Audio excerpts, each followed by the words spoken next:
என்னால் சில விஷயங்களை மறக்கவும் முடியல, அது காரணமானவங்கள மன்னிக்கவும் முடியல அப்படின்னு நினைக்கிறீங்களா? இல்லை, ஒரு விஷயம் என்ன அப்படின்னா, கடந்த காலங்கிறது முடிஞ்சு போனது, இது நம்மளுக்கு எல்லாருக்குமே தெரியும். ஆனால் அதை திருப்பி திருப்பி நம்ம மனசுக்குள்ளே கொண்டு வந்து கஷ்டப்படுறது வேறு யாரும் இல்லை, நீங்கள் தான், இல்லையா?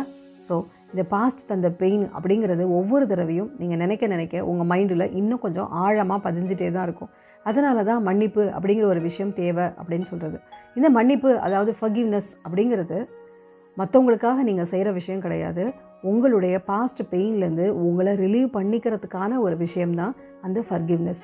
ஸோ அந்த ஃபர்கிவ்னஸ் அப்படிங்கிறத நீங்கள் செய்ய ஆரம்பிக்கிறப்போ, ஸோ உங்களுடைய பாஸ்ட் பெயினுக்கு காரணமான மற்றவங்களை நீங்கள் மறந்து மன்னிக்க ஆரம்பிக்கிறப்போ, பாஸ்ட் தந்த பெயின்லேருந்து உங்களால் ரிலீவ் ஆக முடியும்.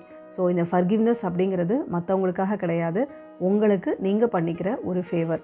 அதனால் ஃபர்கிவ்னஸ் அப்படிங்கிறத நம்ம லைஃப்பில் ப்ராக்டிஸ் பண்ண ஆரம்பிக்கலாம், even though it is difficult. So அதை கொஞ்சம் கொஞ்சமாக நம்மளால் அதை செய்ய முடியும். கீழே கமெண்ட் செக்ஷனில் ஐ ஃபர்கிவ் அதர்ஸ் அப்படின்னு டைப் பண்ணுங்கள்.